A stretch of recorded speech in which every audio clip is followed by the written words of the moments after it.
What is up, duelists? Arson Crofts here, back with your daily dose of GOAT format Yu-Gi-Oh content.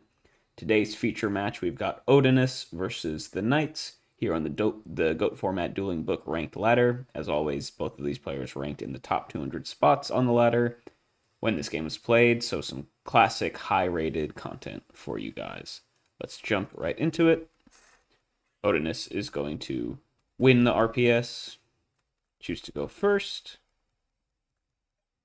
Going to lead out with Thunder Dragon, so playing some sort of chaos strategy, most likely. Going to get that early +1.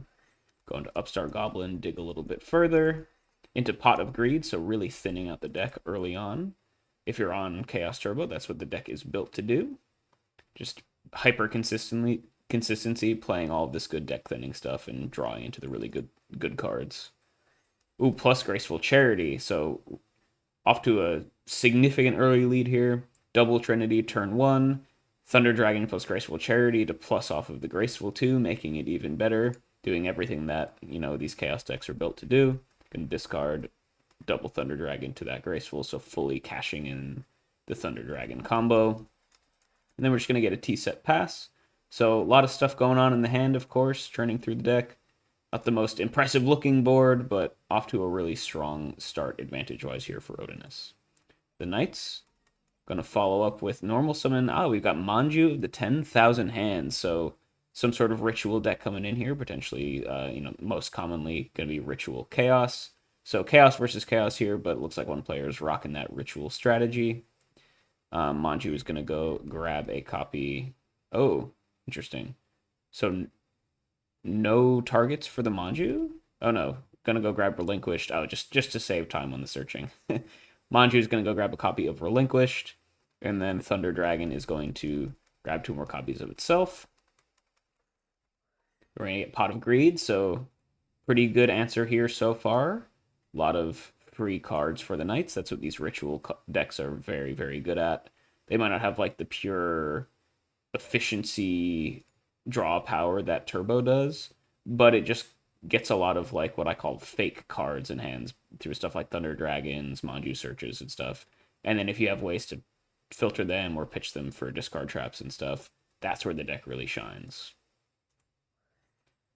We're just going to get a Black Illusion Ritual fired off. Didn't even need to search it, just had it in the hand. We're going to go and discard one of those Thunder Dragons in the hand, basically a free tribute for your ritual summon, which is why this synergy works. I'm going to summon that Relinquished. Relinquished will suck in the set monster. It was a Dekoichi, the Battle Chanted Locomotive, so good start here for Odinus.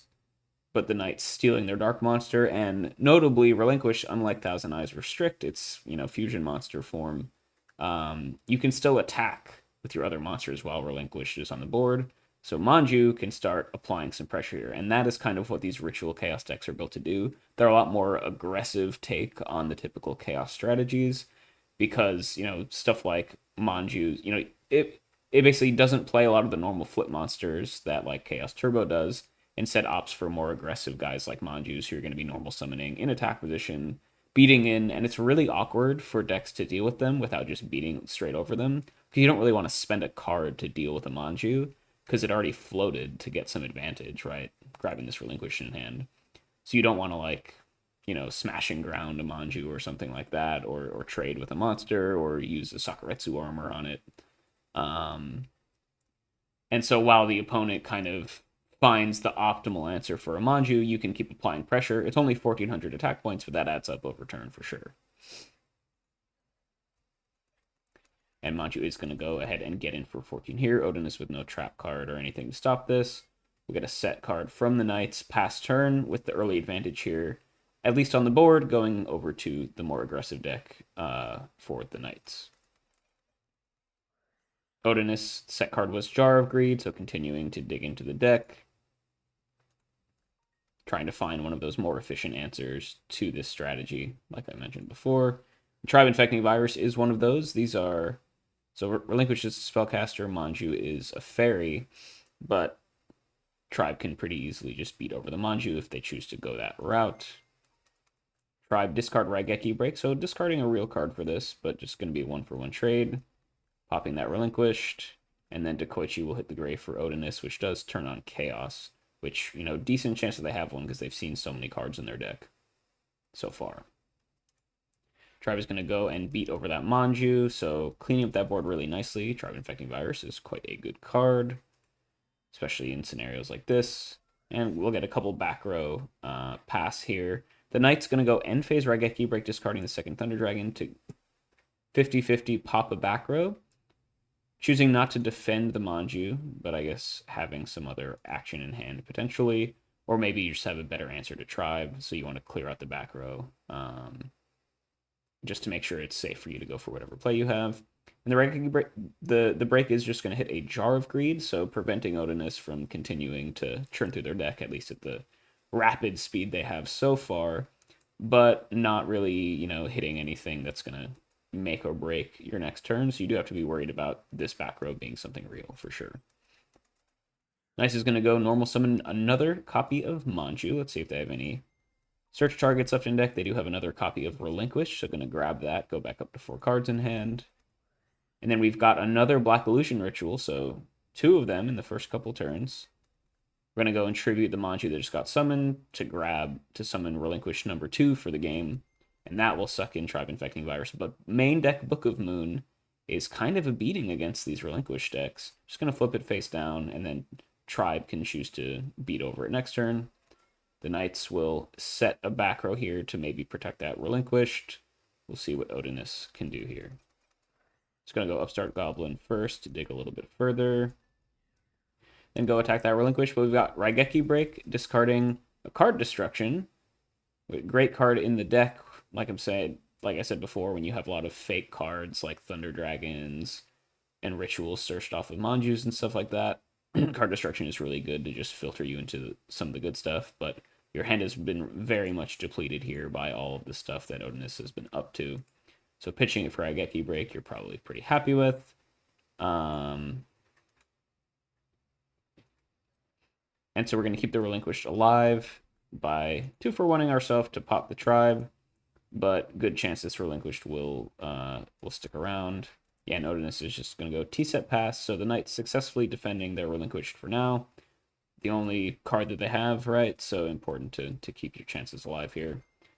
Flip summon Relinquish, suck in the set monster. It was Sangan, so if Odinus can, Odinus had to know this was coming, right, with the set Relinquished, so setting a monster that you don't really mind getting sucked in, because if you're able to deal with the Relinquished at any point, now you'll get your search off of Sangan once it hits the grave. Just going to pass there for the Knights as well. Relinquished, of course, when equipped with a face-down monster, only has 0 attack, so nothing really to do here. I'm going to hold that 1 card in hand as well. Odinus going to set a monster in the way here again. The Knights. Ooh, interesting. So is this like an Emissary deck with Ritual Chaos? Really, really cool. We're going to get normal summon Dragon Zombie, which you basically will only ever see in Emissary of the Afterlife decks, because I think it's the highest. It's the dark monster with the high. It's the it's the normal dark monster with the highest attack in the format that is level 3 or less, and therefore is searchable off of Emissary of the Afterlife. So if you see Dragon Zombie, that's basically, it has to be an Emissary deck pretty much all the time. Dragon Zombie, though, is going to go attack the set monster. It is Magician of Faith. A lot of really good stuff here to grab. If you are Odinus, choice is probably between Pot of Greed or Graceful Charity, or you could even just grab Book to kind of deal with this Relinquished. Going to grab the Pot, though. Always a good card to snag.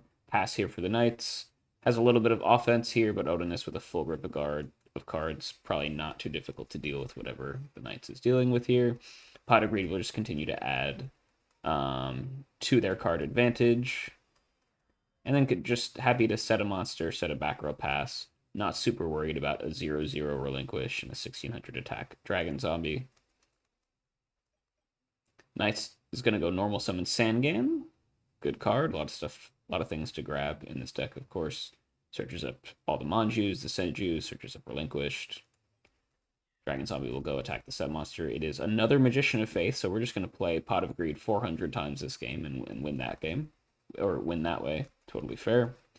And Sangan will get in for 1,000 damage. So the Knight's applying a little bit of pressure, but when the third Pot of Greed is going to resolve this game for Odinus, you probably don't really mind taking 1,000. You'll take that trade any day here if you're Odinus. Pot is going to get fired off, draw back up even more. We're going to get normal summon Gravekeeper Spy, which is a good way to beat over certain things. Spy could just beat into the Relinquished, popping the Sangan and then getting a search off. Or we're just going to normal summon Spy to trigger our own Torrential Tribute, which is going to trigger both player Sangans, but you probably don't care too much. You're going to leave the Knights without really too much going on. So Odinus going to search. The Knights grab Sinister Serpent with their Sangan. Typical card to grab there. Odinus going to grab the same one. Sangan for Sinister. Been happening since, 2002 or whatever. Delinquent Duo gonna go off here for the Knights, so does hit a Chaos Sorcerer, which was live, interestingly. The Knights holding that back in hand. The other card, of course, is just Sinister Serpent, but you're fine with the 1-for-1 here when you're so far ahead. And you're just gonna pass here. The Knights just completely top decking here, plus grabbing Sinister Serpent. Odinus, you're just kind of waiting to close it out, really, with such a huge advantage. And the Knights is just going to set probably the Sinister Serpent pass. Odinus has the knock for it. That is the one thing about these Ritual Chaos decks, right? They do like to blank Nobleman of Crossout by not really playing any of the traditional flip monsters Chaos strategies usually do. But then that does mean when you do set a monster like maybe a Sangan or a Sinister, your opponent's likely to have the knock for it. Especially in game 1. Potentially game 2, you'll side out your knocks against decks like this as the turbo player. Odinus, though, going to get aggressive here, slam down a Chaos Sorcerer, a little 2,300 attack point beater. Yep, just get in, start clocking the opponent. And just going to straight up pass the turn and say, hey, I'm going to kill you soon if you can't deal with this. Makes total sense to me. The Knights, do we have a follow-up? BLS is quite a good card. Go attack over the Sork, but we've got Raigeki Break here with the free discard on Sinister Serpent, so a straight 1-for-1. The Knights being a little greedy here, but I understand. You're down so many cards, so you just want to deal a bunch of damage as quickly as you can. But unfortunately, Odinus does have the answer for the BLS here with the Raigeki Break. The more conservative play for the Knights, of course, is just summon and then prio to banish the Chaos Sorcerer. Then at least you get to trade positively, get a little bit back, or a little bit of advantage back when they go and Raigeki Break you. But like I said, when you're so far behind, getting aggro with your BLS is totally, it definitely makes sense to me. And this is an even more aggressive version of like a regular Ritual Chaos deck, assuming they're on like some Emissary stuff here. So, you probably don't win the long game here. Probably just want to get in for some damage and then hope you draw a Ring of Destruction or something. Definitely makes sense to me. And the Knights had enough there. Had that one last desperate play there, trying to hit in for big damage with the BLS. But with probably the best card in their deck being answered there, makes sense to concede. So we'll go to game 2. The Knights on this spicy Ritual Chaos list, most likely choosing to go first. Going to open up with Delinquent Duo, which is quite a good card. Get off to some early advantage. He's going to hit a Metamorphosis. Interesting. Okay, so Odinus, not sure if they sideboarded into more of a Chaos Control list, or if they were just main decking this stuff. Either one makes sense. If you're side decking it, you definitely bring it in against a more aggressive deck in the Ritual Chaos strategy here. And they're going to choose to discard a Chaos Sorcerer, which, once again, when you're playing against these aggressive decks, you kind of want as many live cards as possible. So that definitely makes sense if you don't think you'll be able to summon that Sorcerer anytime soon. Similar sort of strategy to if you're, discarding against Duo. If you get hit by Duo playing Turbo against Warrior, right? Often you'll discard your dead chaos monsters because you just don't really want useless cards or non-live cards rotting in your hand while your opponent just is able to play stuff. The Knights also has Thunder Dragon to get a little more cards in hand. And then we're going to get normal summon Dragon Zombie, set a back row pass. So starting off a little bit aggressive here with the 1600 vanilla, true 1600 vanilla. Love to see it. Odinus, you just got hit by Duo. Ooh, and you're going to get hit by Dust Shoot as well. So the Knight's choosing to go Duo before Dust Shoot here, which a lot of people against Chaos Turbo advise against because you'd rather, as I like to say on this channel sometimes, Turbo is the best deck in the format against Delinquent Duo, because they run Sinister Serpent, they run Night Assailant, they run, Thunder Dragon. Going second doesn't matter right now, but there are a lot of stuff that you would want to shuffle back with the Dust Shoot to set up for a full value Duo, just to make sure you're maximizing the usage of your cards here. But the Knight's choosing to go for the opposite sequence here, Duo first into the Dust Shoot. We'll see what Odinus is rocking with, and yeah, so they have BLS and Tsukuyomi as the two targets. Upstart Goblin good into Dust Shoot because it's just an unknown card basically. And if you're the Knights, you probably just shuffle back the Tsukuyomi, I guess, because that can answer your Dragon Zombie. Although you are just a top deck Thunder Dragon away from BLS, so depending on what you have to deal with that, maybe you shuffle back the BLS. But the Knights are just going to go for the more obvious play. Shuffle back the Tsukuyomi, protect their Dragon Zombie for the time being. Odinus can upstart, draw into something, and it looks like they found a monster here to set in order to block this Dragon Zombie, and then they're going to set the known Torrential Tribute as the back row. So the Knights here has to play around this Tribute. Just going to go straight to battle phase, attack into the set monster with their zombie. It is Gravekeeper Spy. So now you don't really have to play around Torrential Tribute here if you're the Knights, because I think you're probably fine with Odinus cleaning up their own spies for you. But Spy does get to resolve. Great card against aggressive decks, so you're pretty happy if you're Odinus that was your draw off of Upstart. And then the Knight's just going to set a back row pass, not committing any other monsters to the board. Odinus draws another monster here for turn that they're going to go ahead and set. The Knight's just going to go attack into that with Dragon Zombie. It is Dekoichi, so that'll cycle for a card. Odinus trying to find a light monster, probably, in order to turn their BLS on. And we're going to get main phase 2, normal summon Sangan. No point in doing that ahead of time, because where was it going to attack anyway? And then they'll just pass, unable to find a way to get around these spies so far. Spy doing his job as a wall here. Odinus draws another monster to set. The Knight's going to go normal summon. Yeah, so they are playing Emissary of the Afterlife, as expected. So each player... Oh, so when this card is sent from the field to the graveyard, each player adds one level 3 or lower normal monster from their deck to their hand. Once again, Dragon Zombie, right? Highest attack level 3 monster. Level 3 normal monster. That is Dark in the format. Dark, of course, being important because we know they're on Chaos Monsters. Saw the BLS game one. Going to play around Mirror Force, interestingly, by turning the Sangan to defense. Well, I guess it doesn't really matter, because it's not like Sangan's attacking over anything, but Dragon Zombie will go, and it'll go beat over a Magician of Faith, which probably will just grab Upstart here. You could grab Meta, depending on what you've got in hand for Odinus. But importantly, this does put a Light Engrave to turn on the BLS in hand that we knew about from the Dust Shoot earlier. Odinus will just grab the Upstart, doesn't really have any good meta targets right now. But now BLS is live, and I expect to see that come down sometime soon. It's a nice, clean way to deal with stuff like Emissary and Sangan as well. BLS just kind of destroys this board for the Knights, honestly. Yeah, the Upstart comes out just to dig a little bit deeper. Just going to pass, though, not utilizing that Blackluster Soldier just yet. Kind of an interesting play, but, you are the control deck in this matchup, so you're not really forced to do anything just yet, because the Knights, are just getting walled up by your spies forever, so I understand being a little bit more passive here. We're going to get main phase 1 Tribute set. We knew that there were a couple Thunder Dragons in hand, so looking to just get that Sangan search off. And I wonder, do you have a way to deal with Spy? I'm just going to go grab a Manju.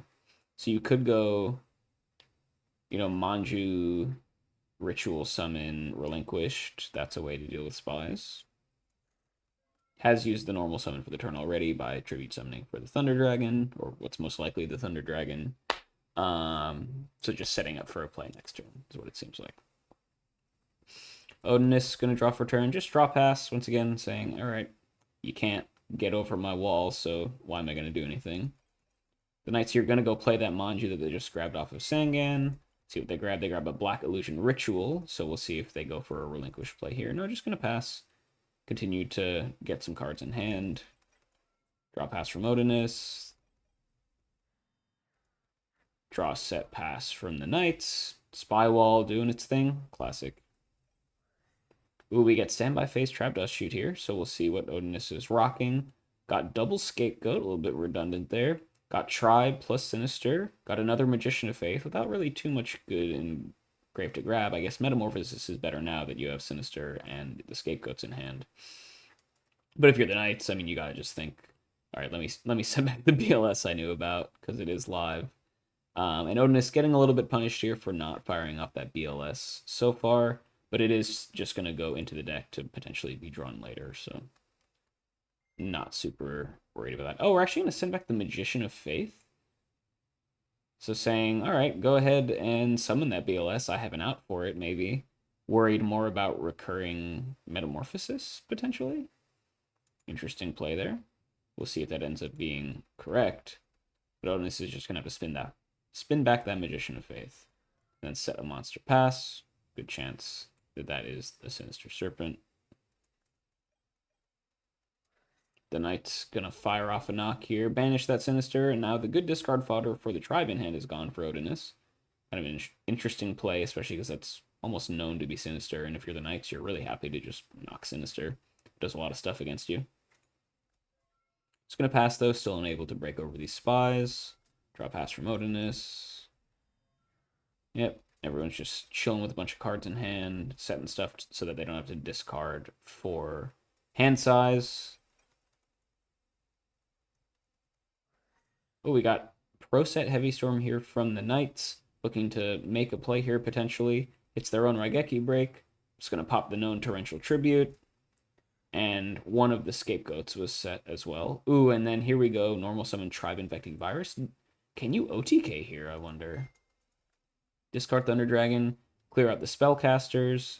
None of the monsters on your field are Spellcasters, so the Spies will just hit the grave for free. And then flip Summon Thunder Dragon. Ooh, we're going to go Tribe Infecting Virus. Discard Dragon Zombie to clear out Fairies, so that you can summon Chaos Sorcerer. And is this game? I'm not going to do the math, but it's certainly a lot of damage. 1,600 times 4 plus 2,300. That's a lot of damage. Wow. So Odinus really playing potentially a little bit too passive there. And man, yeah, the Knight just played really patiently, found that Tribe Infecting Virus to clear out the Spies, had the Heavy Storm to go with it, and then had the OTK with the help of Chaos Sorcerer. Here we go to game 3 here, between Chaos Control and, what do we call this? Emissary Ritual Chaos from the Knights. Really interesting brew, and it worked to really great effect there here in game 2. Odinus, though, going to start off another Upstart Goblin. How many times have we seen that resolve so far this match? Into Normal Summon Sangan, set a back row pass. The Knights, it's got Breaker the Magical Warrior. First time we've seen that this match, which is a little bit interesting. Most likely played in both of these decks. Breaker is going to go and pop that back row. It is a Trap Dust Shoot. Wow, so Odinus holding Trap Dust Shoot, playing around Breaker is kind of nice. Well, I guess the idea is there's a good chance that they might have like Normal Summon Manju or something, and then you can grab whatever they search here. But Dust Shoot's going to resolve here. We'll see what the Knights is rocking with. They've got a hand of, oh, Thunder Dragon plus Relinquished plus Chaos Sorcerer as the options to spin back with this Dust Shoot. And the Knights, you're going to feel pretty bad. I mean, this was a weird sequence of events, but generally you just want to fire off your Thunder Dragon in case there's Held Dust Shoot. Although maybe you prefer getting the Breaker off. Held Dust Shoot here actually being pretty good, though. Making the Breaker effect fizzle, and you can snag a Thunder Dragon, too. Sheesh. So yeah, you probably send back that T-Drag. It's my guess. That is the light that they need to summon that Chaos Sorcerer, so makes sense to me. Before we hide hands again, take a look at what Odinus is rocking. They've got double Magician of Faith, Chaos Sorcerer, and a Metamorphosis, so they've got the Thousand Eyes combo if they want it. They've got a Dark and a Light, potentially not in grave yet, but likely in the grave soon here to turn this Sork on. So you're sitting pretty good here if you're Odinus, especially being able to play with perfect info here. Knowing about, most importantly, the Mirror Force, but also the MST is good to know about as well. Yeah, Thunder Dragon will get spun back. Did you... Okay, yeah, you did it. Breaker will beat over the Sangan. Odinus will go ahead and grab Sinister Serpent, which is a nice combo with that Metamorphosis in hand. Gives you essentially a free Thousand Eyes Restrict.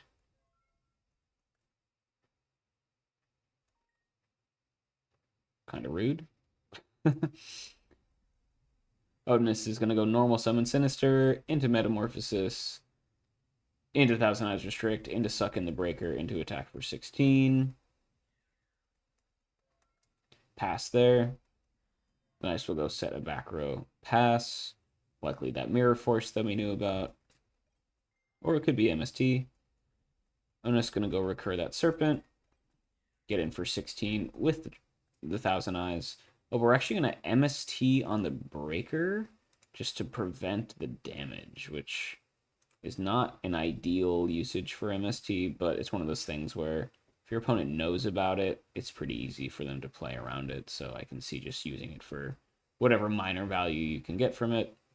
Odinus, though, unfazed, just going to go set a monster pass. The Knights has back row pass. Odinus has Tsukuyomi, so really good combo here.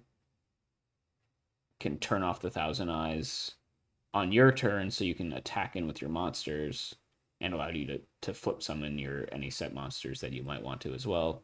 And then you can always main phase 2 after combat, flip summon that Thousand Eyes again to then shut off the opponent from doing the same on their turn. So yeah, Suk flip down the Thousand Eyes, flip summon Magician of Faith, grab either the meta or the upstart. Gonna go grab the upstart, fire it off immediately just to see another card. And then we're just gonna flip summon Thousand Eyes, set a back row pass. I guess you know about the Mirror Force, so no need to play into it when you have Suk plus Faith, which is good, or Suk plus Thousand Eyes. I guess you can't really do the Suk plus Faith stuff right now with the Thousand Eyes face up on the field, so just looking to kind of recur the Thousand Eyes suck ability while they dig for an answer for the Mirror Force, most likely. The Knights, though, back up against the wall here. Odinus able to establish some pretty good advantage here so far. We got Tribe Affecting Virus, the key card for the Knights' win here in Game 2, though. And that can get a nice little twofer here, blowing up both of the spellcasters, discard the Relinquished in hand that we knew about, clean up Odinus's board.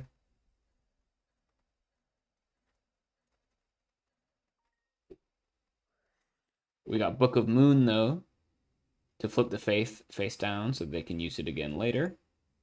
Not too many great things to grab with it, but, good to keep it on the board here, especially when you've got the Tsukuyomi. Either way, Tribe Effect will resolve and pop that Thousand Eyes, and then Tribe can go beat over the Faith. Regrabbing Upstart Goblin again, so they'll fire it off for the third time this game. And notably, this gets a light engrave for the Chaos that we know. We know that Odinus has at least a Chaos Sorcerer in hand, so we'll see if they opt to use that anytime soon. Knight's just going to pass there. Odinus going to fire off that Upstart again. Going to go set Serpent, meta it into Thousand Eyes, suck in the Tribe. Pretty similar play to before. And gonna just play right into the Mirror Force that they knew about, but you probably don't care too much because you were able to answer most of what the Knights was rocking with here. Past turn, though, pretty empty board here for Odinus. You got a nice full grip of cards, but this does leave you a little bit open to take some damage here if you're the Knights. You're not super worried about any OTK potential, though, because no lights in grave yet here for the Knights. So you're probably pretty safe here as Odinus. You might take a hit or two, but probably not going to just lose right off the bat. Pot of Greed, though, is a pretty good start to this turn here for the Knights. Going to draw up a couple more cards. We're going to go Thunder Dragon, which gets a light engrave, turning on potential chaos. Ah, interesting. Only grabbing one Thunder Dragon. Did we go pot into double Thunder Dragon? That would suck. Or maybe they're just playing around Dust Shoot or something, being cute. Either way, that gets a light engrave to summon out the Sork. Get in for 2300 and start getting some damage here, being a little bit aggressive.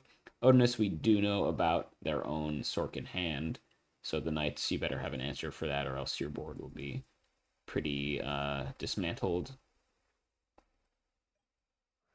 We're going to see Snatch Steal is another great way to deal with it. Into Tsukiyomi to just steal it for good. And now we can get in for 34. We know there's no Mirror Force to worry about, as that was used last turn.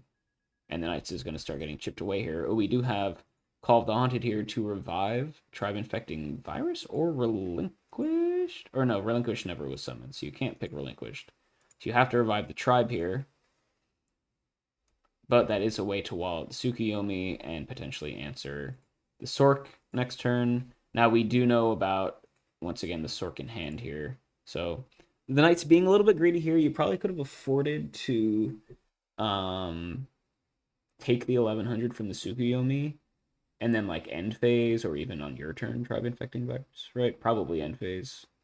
But now you get Odinus has their entire main phase 2 to find it out to this tribe. You really just saved 1100 life points, which doesn't really matter. And yeah, so we're going to see that Sork come down, banish the tribe. A little bit of greedy there from the Knights. And they get punished for it. Another Thunder Dragon here, just discarding it just to get a light engrave. Oh, and we do have Blackluster Soldiers. So the Knights their hands seem to be really gummed up with a bunch of Chaos stuff. And just being able to draw into, probably, I guess they must have drawn double Thunder Dragon off of the Pot of Greed. But that's actually not the worst thing in the world because they needed lights. Like, just getting lights engrave was the only thing they needed to really open up their hand. Now BLS is going to hit here. Can attack over both of these Sorks and deal with both of them in one fell swoop.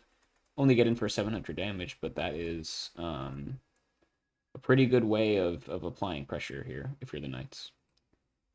Set a back row pass here as well.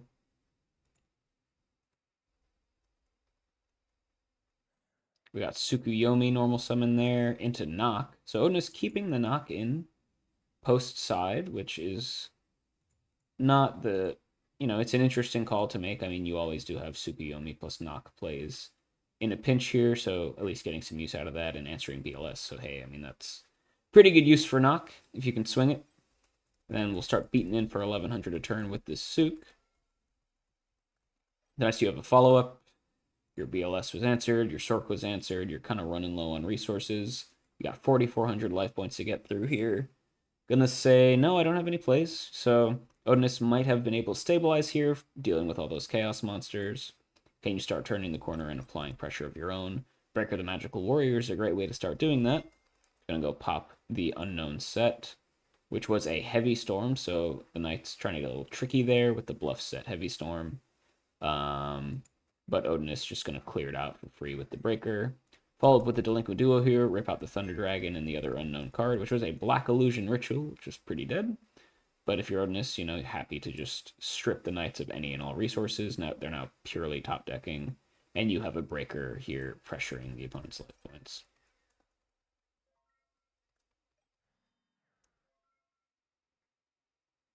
Draw set pass here for the Knights. Odinus, Heavy Storm to blow up the back row. And there you go. GG. 2 games to 1. Pretty good match here. Really interesting deck out of the Knights here. Unable to get the job done, but was able to take a game off at least. Pretty cool to see people, brewing up some interesting things here on the ladder. And I hope you guys enjoyed this, and I will catch you all next time.